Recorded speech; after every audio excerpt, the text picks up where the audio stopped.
We often talk about Paradox as an onion, and we build layers on the onion, and the innermost layer of our onion is the grand strategy games. So please help me welcome our next guest up on stage. Now, the High Council of Grand Strategy. Here are your panelists. Johan Andersson, Executive Vice President Creative Director for Paradox Development Studio. Don Lean, Game Director for Hearts of Iron. Henrik Furius, Game Director for Crusader Kings. Martin Anwar, Game Director for... and Daniel Morigur, Game Director for Stellaris. Bump. I might not squeeze in here, all right? Okay, guys, have a seat. I think Jose. I will remind the people watching on the interwebs or participating in the Discord chat for this wonderful PDXCon that you can hit us with questions. We'll see them on the screen here. We don't see all the questions, so don't send in lewd ones. Please, it's very late. We're all very tired. No lewd questions, but if you have some hard-hitting questions about the future of grand strategy games, hit them up, and they will type them out here, and we might be able to hit them. And it is in the main stage channel on Discord, right? I think it is the main stage, but if you just go all caps everywhere, at some point, they're probably going to make it to here. Just think really intently about us, and it's going to make it here. Okay.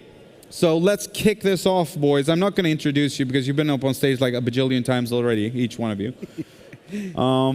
How do we decide which features to add to an expansion? Oh. Who has final say? Is there a single person who has final say? Well, Johan. In theory, I probably have the final say because when we're doing an expansion, the game director comes with the proposal. And I have to actually say yes. But how many times have I actually said that you should not add a feature to the game? Except Don. So wait, that's a story I want to hear. But no, so you're saying that you have infinite power, but you don't wield it. Yeah, well, because I trust these guys. We can discuss, do you want to discuss espionage? Yeah. Yes. Because we've done so many games with bad espionage systems. So the first time when you proposed La Resistance to me, I go like, espionage? Can we make it good? And then like, when you I want to try. I mean, basically nobody has really done a good espionage system before. So I think it's an interesting challenge. And then, I can hang my head in shame if it doesn't work out. I think it's going to be great, though. Yeah, it's looking really good. And I loved seeing the presentation. Thank you. It's a ballsy move. Yeah. I mean, I think also espionage is interesting because it's like everyone thinks of espionage, espionage as like, oh, you have this spy action, and if the AI succeeds with it, it blows up your starbase or something like that, blows up your planet. I mean, that's examples of espionage probably done in a bad way. I think the best way is probably to do something with like intel level and like focus more on the intelligence side of espionage. Yeah. Yeah, sabotage systems tend to end up a little like, oh, they're theoretically powerful, but if you make them powerful enough, the player just gets very irritated. Yeah. It's especially annoying to be exposed to sabotage as a player. Not something I enjoy in any game. Yeah. So the way we solve that, because it's also part of the core fantasy, right? That's what spies historically did as well, right? Is that what we do is that we have the spies direct the resistance already sort of doing these things, right? And making them stronger. So that if you're leaving your resistance, that leaves it open to spies to exploit it, right? Yeah. So you can stop it by stopping the resistance, or stopping both, But we try to do that with most of the things that are impactful like that, so that there are multiple ways to dealing with it. And generally what they're doing is to emphasize another part of the game to make it stronger or weaker. Good. So let's start with the first question. Are you thinking about the second question on the list there, Johan? I was thinking about the first question. Let's do the first one. We have a good question from the audience. We recently announced that our good dear friend DDR Jake is going to leave us for greener pastures. Who knows? He might be back one day. People have a tendency to come back, right, Henrik? It happens. Yes. It happens. Long time ago. What's the plan for EU4 going forwards now that Jake is leaving us? We have a design for the next expansion that's done. There's a huge, super talented team that's worked on it for a long time with a great designer in Grugi and a lot of passionate members of the team. So we're not going to put a game director on EU4 that's working full-time there for a short-term thing. I'll be handling whatever game director decision that needs to go there. So I'll support Grugi and the rest of the team to make a kick-ass EU4 expansion that we can announce whenever we're ready to do it. So you're unleashing the full power of Grugi. Yeah, be afraid. Yes. Right. Oh yeah, Grugi, are you there? Yay, Grugi! Woo!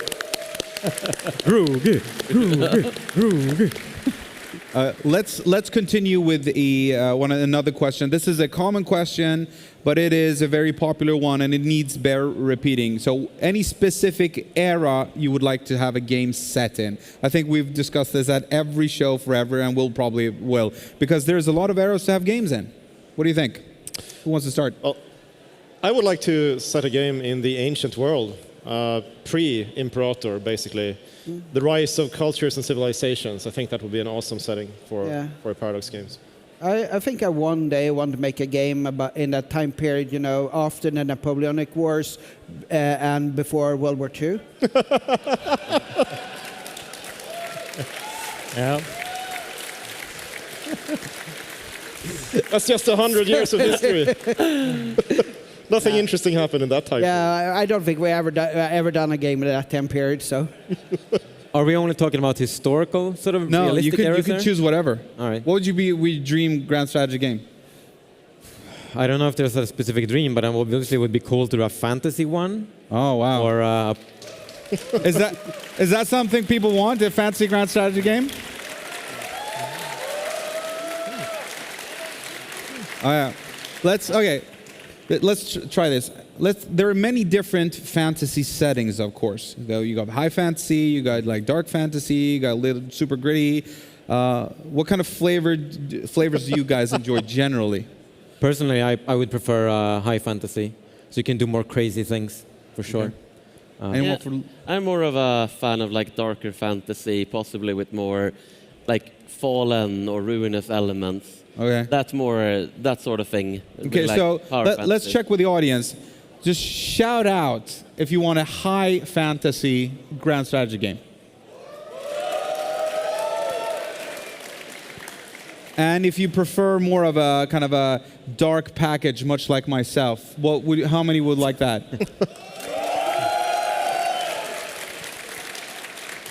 Yes, and as I've learned recently in that game we made released this spring, listening to community is a good idea.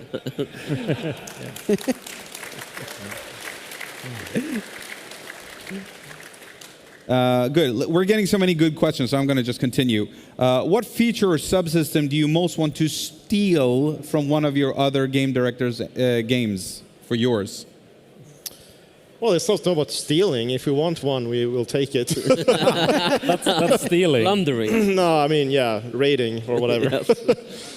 I think we just, take stuff from each other, to be honest, if we need them. Well, I kind of started making a game from seeing what Henrik's team had done with the engine and the new portraits and new map. I'm like, oh yeah, I'm going to make a Rome game with that.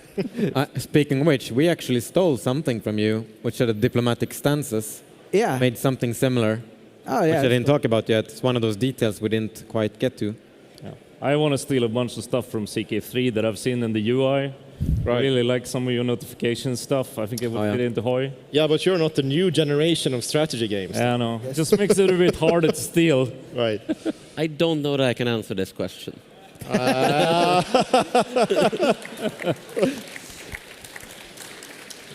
We got to ask the top one. What about... I don't know if we should ask this.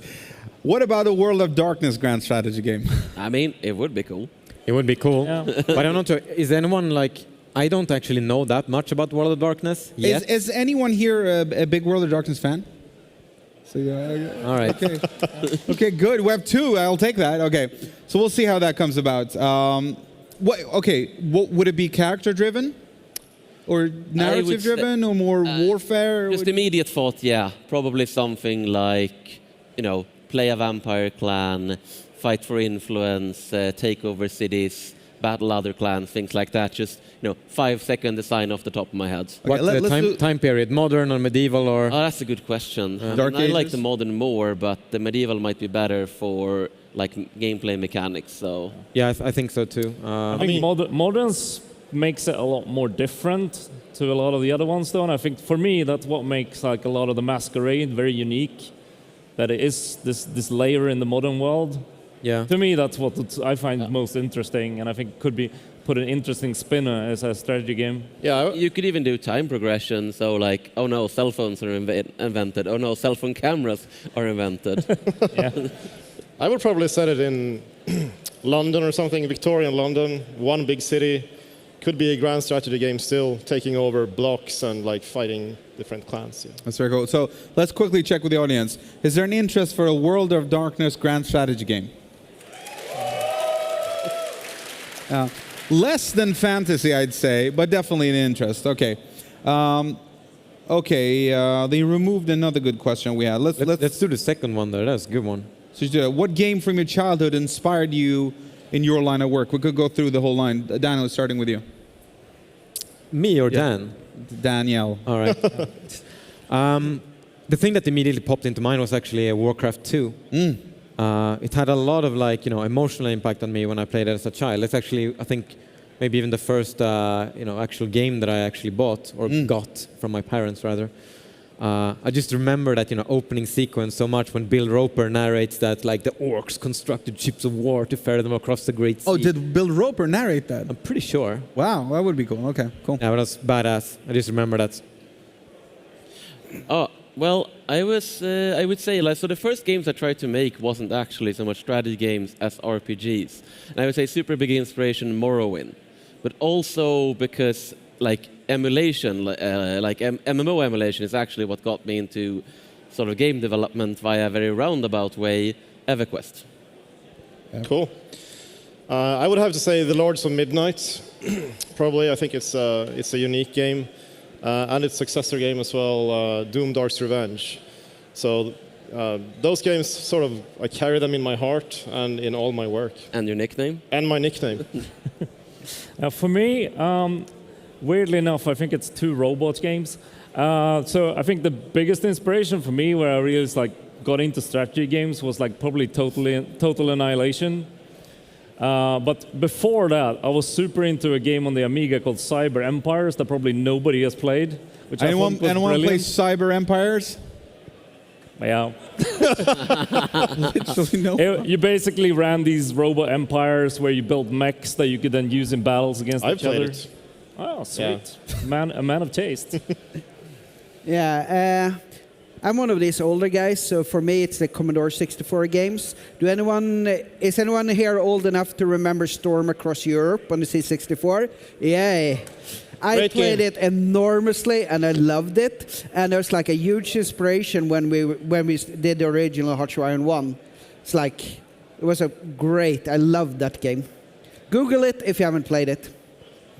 Cool. We got a question that was deleted, but I want to use a segue into that question because I thought it was interesting because it ties into our space. Have any of you tried the Battle Royale kind of mode for Civilization? Not yet. Do you want to try it? Probably. I didn't actually. Is it out yet even? Yes. All right. That's definitely out. I will definitely try it then. So because the question was, would it be possible to create a roguelite game mode in a grand strategy game? And if you consider doing those type of things, eschewing entirely what the game is about, but just focusing on one specific thing that is played in a shorter session. I mean, I'm not sure it's still grand strategy if it's also roguelite. No, I don't really see the combination there. I mean, you do have certain things that sort of define what a grand strategy is, including, a big map of some sort, lots of playable factions, this and that. And I don't think it would be possible to design one into a roguelite without sort of butchering that list. I don't know, though, because when I'm thinking about it, it's okay, in a context of Stellaris, for example, I mean, you could think about it as you're playing an empire that's eventually going to go into decline. So we're thinking sort of like a small world. Yep. We're supposed to put things in decline.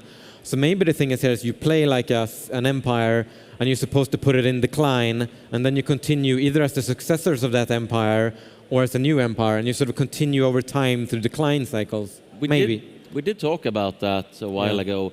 It's like, at a certain point you can say, okay, I'm done with my campaign, and then sort of fast forward 200 years, now your former empire is a fallen empire, and you spawn a new empire in the galaxy with some sort of boost. But so I guess that would be a roguelite element, but I mean, it would be one roguelite element in an otherwise not game. Exactly. And it would be still like a lot of hours, so you don't really get that roguelike feel. But there's some similarities, probably. Good. So one of the pre-prepared questions that I have there is really interesting. I think you guys have had GDC talks on them even. I think maybe you and I even had, Henrik, when you had to bail in the last minute, Johan.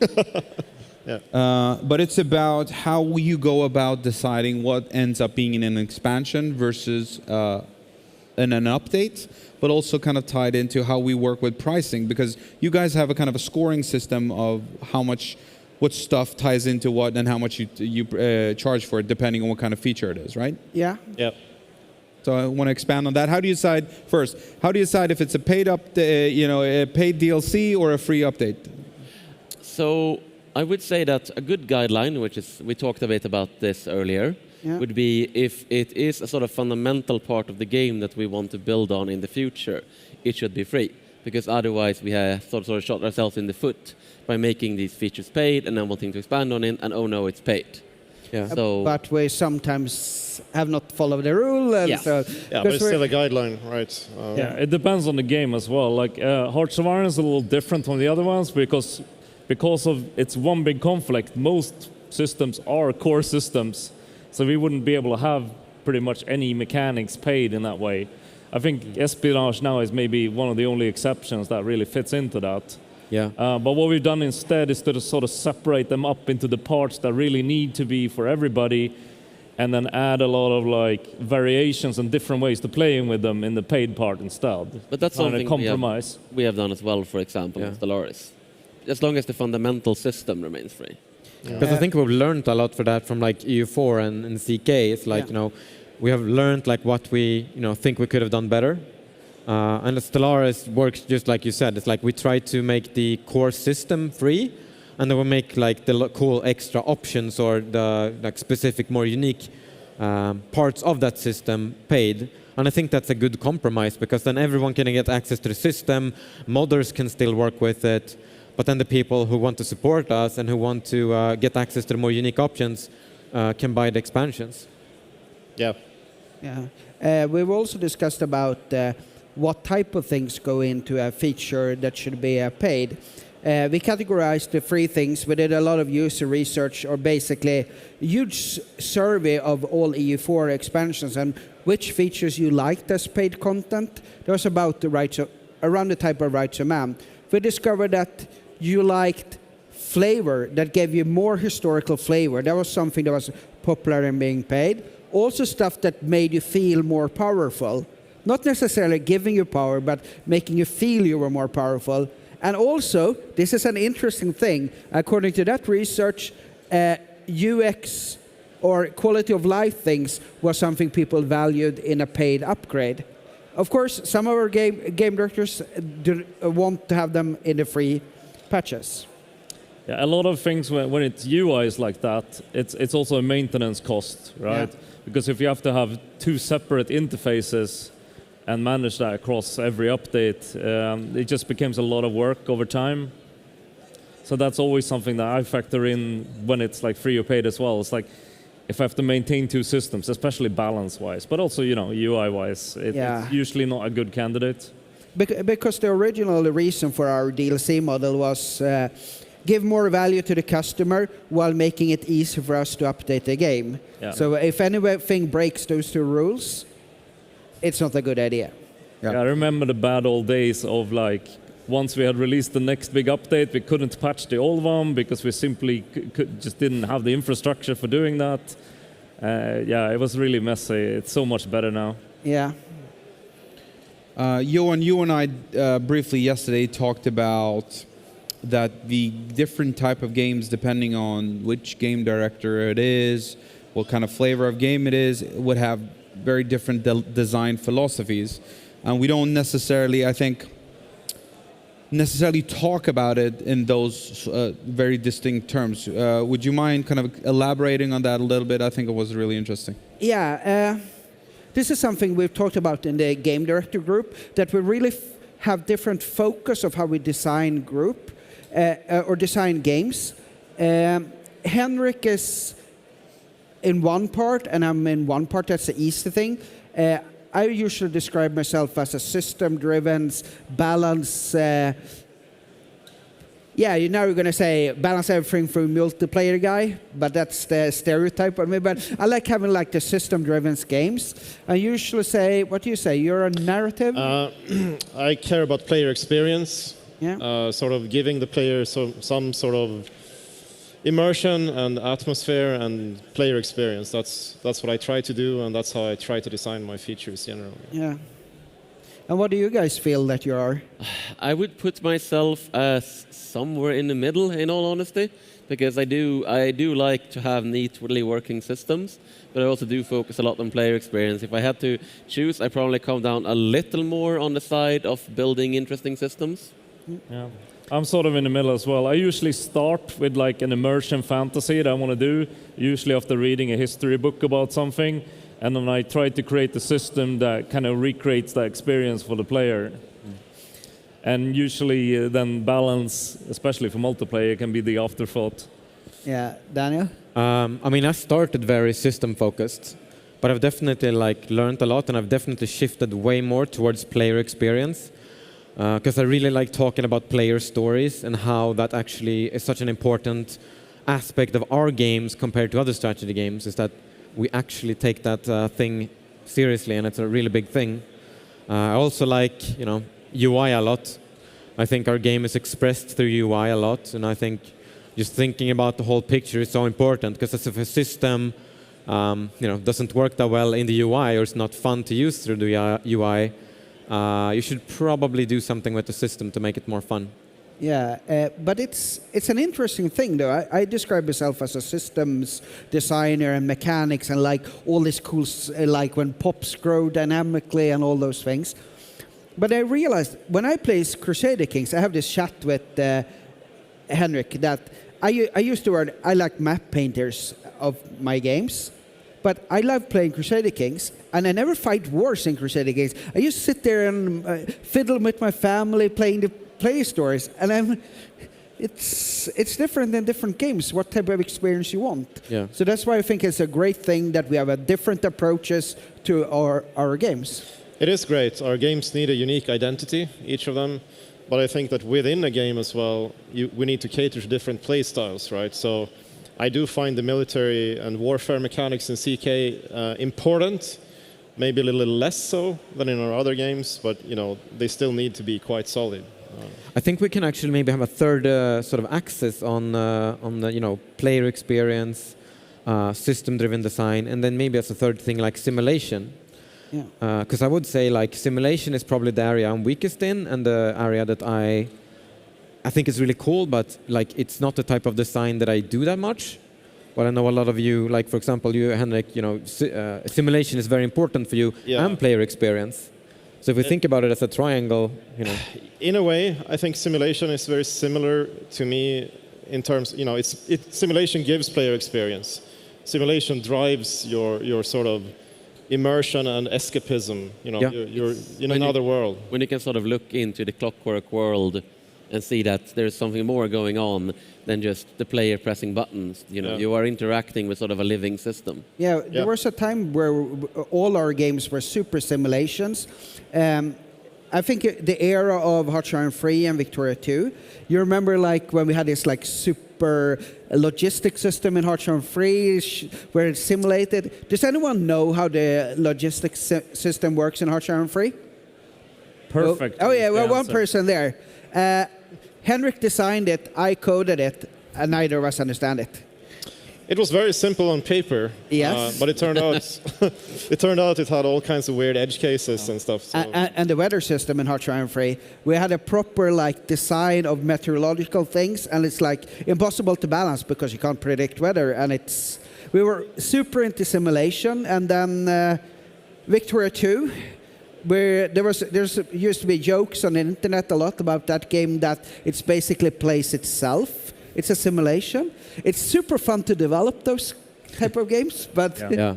We got a little burned on the market. Like everybody who started at the company during that time was like, I have a great idea for how to make the world market function better. I think Martin said Oh it. yeah, remember? I was like, I'm going to fix it. Oh yeah. Just give me a couple of hours. I was fresh new at Paradox, tossed in to work on Heart of Darkness, and I went up to Dan and be like, I'm gonna fix the market. And he was like, uh-huh. And then I So he came didn't back. just laugh or start in He laughter? basically just started laughing. All right. Yeah, I would imagine him just laughing and then leaving the room. And then I went back there and I'm gonna prove him wrong. Yeah. I brought up the code. I spent maybe half an hour reading the code, and I was like, oh no. I like that we actually No. we actually succeeded with the simulation of the weather system Hearts of Iron 3. We proved that weather cannot be predicted. And also the world market in Victoria 2, it works because you can't predict the world economy, how it's going to go. You're going to get like unexpected crashes and surges, and it's like nobody can. It was perfect simulations. I think an interesting sort of side with systems or simulations rather is that it's an easy trap to fall into. Like it's fun to design simulations, but like in the end, you have to ask yourself, when you're designing all these complex AI behaviors, is it better than random? Yeah. It's In a lot of also- cases, it's not. Oh no! Is the player having fun, or is it just the Exactly. computer having fun Yeah. with itself? Exactly. You should simulate things that players can experience and that they notice, a value in. I think the trick is like, if the player can see the result of their action, right? It can be really interesting to have a simulation. But if the distance between them is too far, like sometimes in Wiki 2, right? You have to know a lot to see that when you tweak the slider somewhere, it would have a certain effect down the line, right? And when you knew that, it was fantastic. But as a player who didn't know those things, it could feel very random, right? Like your actions didn't matter. And I think that's like finding that right balance is the super tricky part. And I think we very often didn't back then. I was just thinking about when you mentioned random. Yeah. Have we done the story about Victoria capitalist AI? Oh. Who wants to do that one? Yeah, you do it. Yeah, I can do it. All right. So, in Wiki 1, capitalists will build factories, and in Wiki 2, people would complain that in the new, they will also build factories, but people would complain, oh, but the AI in Wiki 1 was so much better. Why was the AI so much worse in, Wiki 2 than in Wiki 1? And it's because in Wiki 2, the AI capitalists tried to make decisions. They looked at supply and demand, they built something they thought would be good. In Wiki 1, they just rolled a 20-sided die and was like, oh, this factory. Yeah. Yeah. And it's so important to understand why. Because, if we have two players and it's a 50-50 roll, for one player, the AI is going to perform exactly as it would expect a smart AI to do, and for the other player, it's going to perceive it as being stupid. So that's why random actually works out just as well in some cases. Yeah, and it was the same when we went from EU1 to EU2. In EU1, the AI was super simple. You just walk to a random place for an army, then a random place. And in EU2, I spent so much of the development time trying to code a much smarter AI, where it should move armies. And then, of course, the comments, why have you ruined the AI? Yeah. It's a problem with deterministic AI because it can get stuck in suboptimal choice. And if you see this AI make the same mistake multiple times, you will just assume it's completely stupid, right? True. Yeah, Don't underestimate the power of chaos and randomness. No. Yes. indeed. Let the Lord of Random is Chaos the magic fairy dust of AI, It is. as our AI department puts it. Yeah. I mean, what would CK2 or CK3 be without randomness? No, indeed. I mean, Yeah. controlled randomness or guided randomness in some sense. Well, I mean, if you have the fun, Yeah. But someone suddenly inherits all of France, can I jump in? I mean, ultimately, I think that what people like to play is these emergent stories and story engines and be able to tell stories themselves. ultimately the most unpredictable thing and the most infinitely challenging thing that there is another human. But what our games essentially do better than perhaps most of the games is that they simulate other player behavior without there actually being a need for players. Yeah. Yeah. And there's always a bit of randomness, because even if you think you can trust someone, you can never really trust another human, right? No. A thing I've always wanted to work on, but I have never had time so far, is an AI that actually holds grudges over time. And like a player would do in multiplayer, right? And sometimes take an irrational choice because you did something to it earlier, right? I love the idea of those kind of things. How much of that is coming back from your multiplayer sessions when you're playing in the office? It feels like people sometimes step away from those games and actually hate their colleagues. It's probably happened a lot of times. Yeah. As we've seen on the forums. There can be a lot of emotions. I'm still waiting for you, by the way, to do that insult generator for EU4 that we talked about during development. Johan, you actually put Dan on doing that, but he never did it. Actually, the insult generator stuff is in Imperator. Where you actually get insults, it's generator because Petter Hansen Chain Gun did some AI that creates the text to insult you. But But Martin actually did an insulting AI in multiplayer for Hearts of Iron, but we had to turn it off because it was a little too saucy in its insults. Cool. Let me ask you, what other non-Paradox game are you currently playing that you're finding somewhat inspirational to your future work? Daniel? I'm playing World of Warcraft with Johan. Yay! But you can't. For the Horde! No, but wait, hold on. Don't applaud For the that. Horde, come on. Yeah. So let me ask you. So I ask, what other non-Paradox game are you playing that it's inspiring you in your future work? And you name a 14-year-old game. 15. Okay, sorry. No, but I want to actually go into exactly why, because I truly believe that World of Warcraft is a masterpiece of game development. Because if you truly look at that game through the eyes of an experienced game developer, you can see the amount of love that went into it, and actually all the design decisions. For example, like the first time you step into Orgrimmar, the gates are not straight. You actually have to sort of go through an L shape, which means that when the vista of Orgrimmar opens up, you actually see all these different scenes play out. Same thing with like lots of other different cities. So there are so many things that go into the details of that game that is just amazing when you look at it. And it's inspirational in the sense that, you know, I've listened to GDC talks with the people who worked on that, and how much they've learned, and you know, in terms of player stories and things like that as well. And I also find it interesting. Now we're joking about it being a 15-year-old game, but it's also an indication of how the gaming development has gone in a lot of things, catering to easy rewards, easy access, and easier things to get things doesn't necessarily create a better game experience. For a lot of us, having a challenge is fun.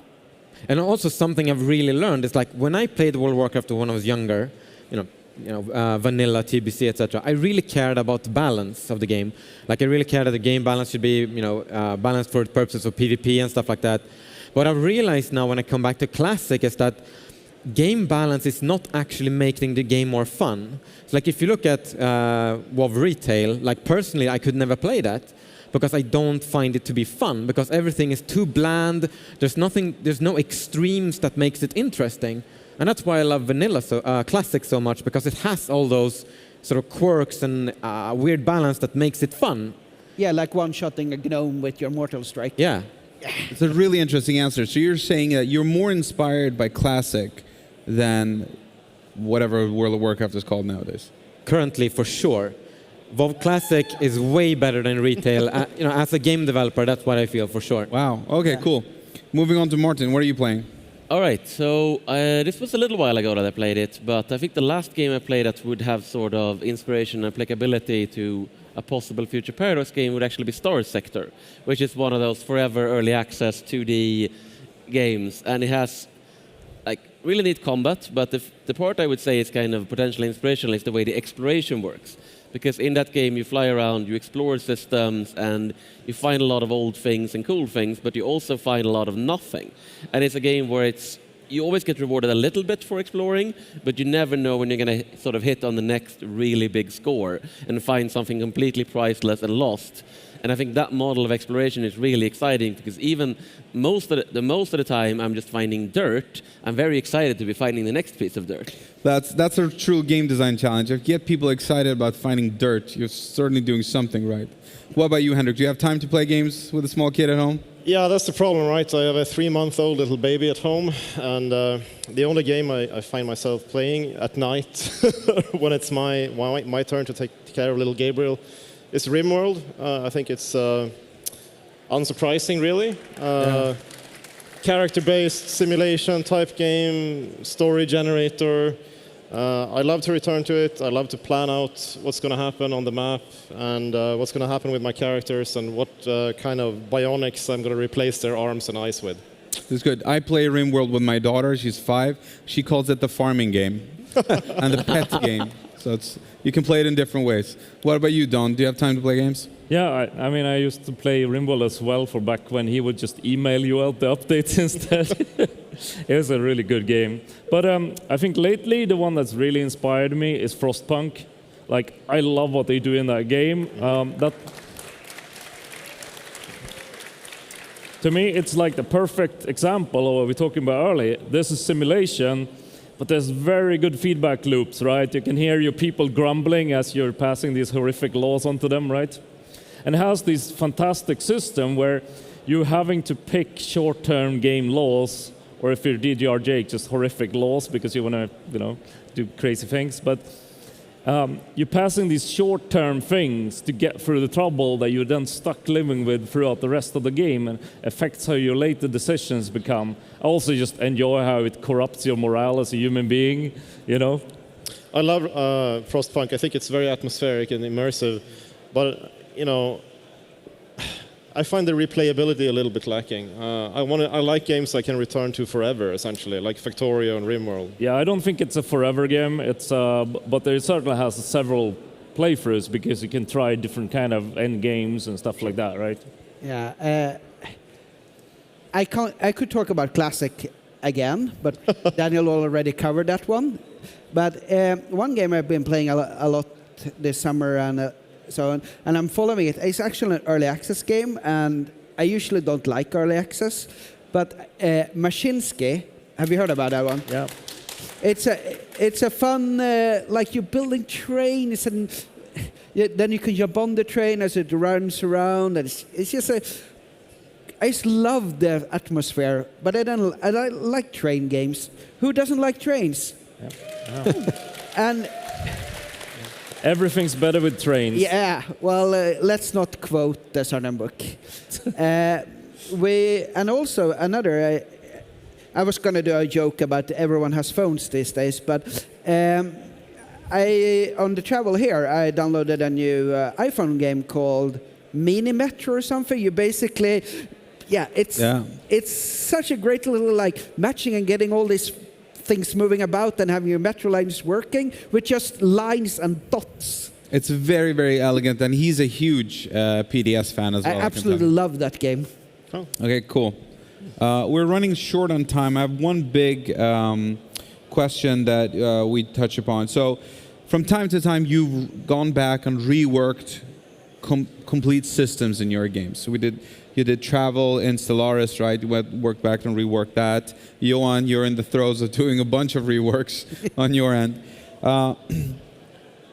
Why do we do it? Why do we end up having to do these major reworks? And what does it give us? Is it a good thing? Is it out of necessity, or is it just good, continued game development, or is it a necessity for having a game that's going to run for 7 years? Johan. I don't view it as a good thing versus a necessity. It's usually both things. Sometimes you need to do it to reinvigorate the game, like we did with EU4 when we added institutions to revamp how the tech system was doing.